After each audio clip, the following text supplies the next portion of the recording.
Okay, part two, going over American Indians in my encyclopedias from the 1890s, the Chambers Encyclopedias. You can go back. Part one's going to be a video or two before this. We ended in the middle of a sentence. So we're right here. Sequoyah, the half-breed son of a German father, the inventor of the Cherokee syllabary. His name is perpetuated in that of sequoia, a genus of gigantic Californian trees. Blackhawk, the great warrior of the Sacs and Foxes, and Joseph, a noble-minded and heroic leader of the Nez Perces. Among the Mexican Indians of distinction have been Benito Juarez, 1806 to 1872, once president and twice anti-president of the Republic, and Thomas Mija, died 1867, a valorous general. Rafael Carrera, 1814 to 1865, president of Guatemala, was of mixed Indian and Negro descent. Jesse Bushyhead, died 1844, was an able Cherokee jurist. Samson Acom, 1723 to 1792, an Indian preacher of New England, was the author of some hymns in English, one of which, "Awakened by Sinai's Awful Sound," is still used in public worship. Corn Planter, died 1836, an Iroquois chief, is said to have been the earliest temperance lecturer in America. That's cool. George Copway, born 1820, was well known as a journalist and author. In South America, Capano, 1511 to 48, was a brave and able warrior of Chile, and also was a giant Colipule, died 1567. The Araucanian soldier Califquin, died 1602, is also a great name. By far, the greater part of the native tribes have never progressed beyond the savage state. Yet in Peru, Colombia, Central America, Yucatan, and Mexico, there were tribes 500 years ago who had attained a relatively high degree of native civilization. In New Mexico and Arizona, the rather numerous pueblos or native Indian towns are the relics of what may have been a northern extension of the Mexican civilization. The relics of the prehistoric mound builders found throughout the large part of central North America, and the great numbers of the nameless ruined towns of the cliff dwellers and other extinct peoples of the southwestern United States would seem to show, however, that in remote areas the native civilizations had a far wider extent than in recent times. Yeah, I fucking wonder why. The dirty blues came in and killed them all, like, allegedly, for entertainment purposes. But we all know the truth. The Mexicans and Peruvians excelled in architecture. Neither of them had iron. Both had native or other copper and gold, and the Peruvians seem to have made cutting tools of bronze. That is amazing. If you know anything about metal, that's amazing. The Mexicans had no domestic animals but the dog. The Peruvians had also the llama and alpaca. Both grew cotton as well as maize. Both could spin and weave, yet nowhere have the Indians, except on compulsion, adopted very readily the civilization of Europe.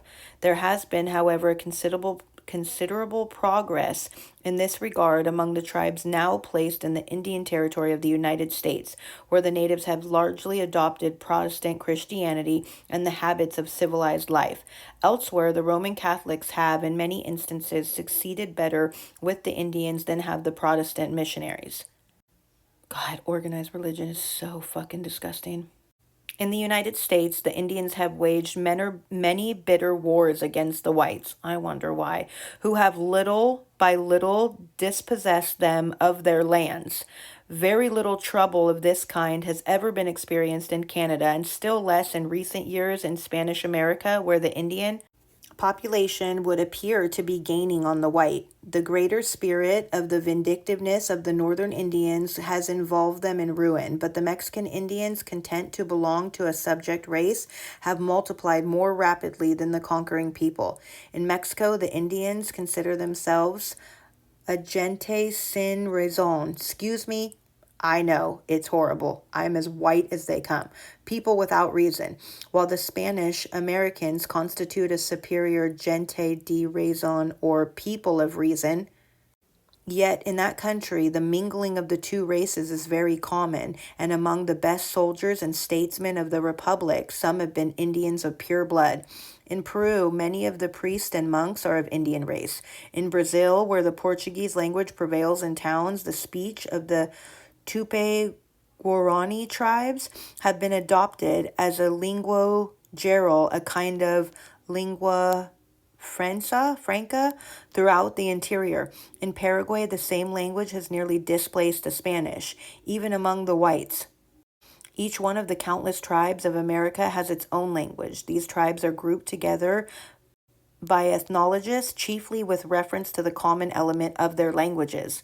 In many cases, the various tribes or a group recognize a certain kind of kinship among themselves, but in not a few instances, it is very hard to prove any near relationship either by language or by blood, while in a few cases, tribes speaking the same language differ widely in character, habits, and appearance. Rejecting the Aleuts and Eskimo from the category of Indian peoples and principal stocks or recognized family are as follows. 1. The Tenay or Athabascans, including many tribes of Alaska and northern Canada, as well as the Apaches, Navajos, and others in the United States. 2. The Columbian tribes, including the Tlingit of Alaska and many tribes of western Canada and northwestern of the United States. 3. The Algonquins, a great and pretty clearly marked race, which once covered a large part of the Atlantic slope from Labrador to Virginia and reached westward to the Rocky Mountains. Here belong the Abnaki, the Delawares, the Crees, the Chippeways, and many now historic tribes. Some authors assign the Cheyenne and the Arapahoes and even the Blackfeet to this stock. 4. The Iroquois, a once powerful and warlike race, formerly dwelling in the most parts of the St. Lawrence Valley. This was one of the most clearly defined families of North America. 5. The important Dakota stock, mainly found near the headwaters of the Mississippi. 6. The Appalachians, including the Choctaw, Muskogee, or Choctaws and Creeks, the Chickasaws, Seminoles, Cherokee, and others. This family is not a clearly defined group. In point of intelligence and adaptiveness to civilization, these tribes take a high rank. 7. The Californian tribes. These are very numerous but lacking in intelligence and spirit. Well, that's not very fucking nice, is it?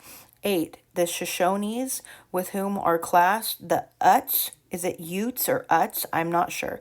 The warlike Comanches and Kiowas, the half-civilized Mockus, and many of the degraded Diggers. They live mostly among the near the Rocky Mountains.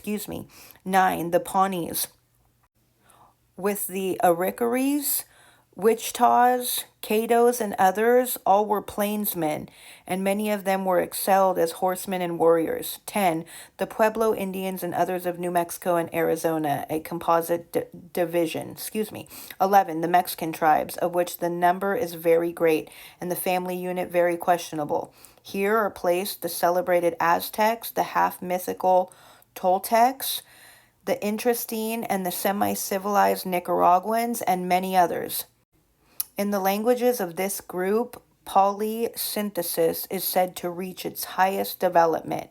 Yet, in the Otomi speech, which is classed here as almost monosyllabic, simplicity is observable, probably due to a decay of the polysynthetic habit.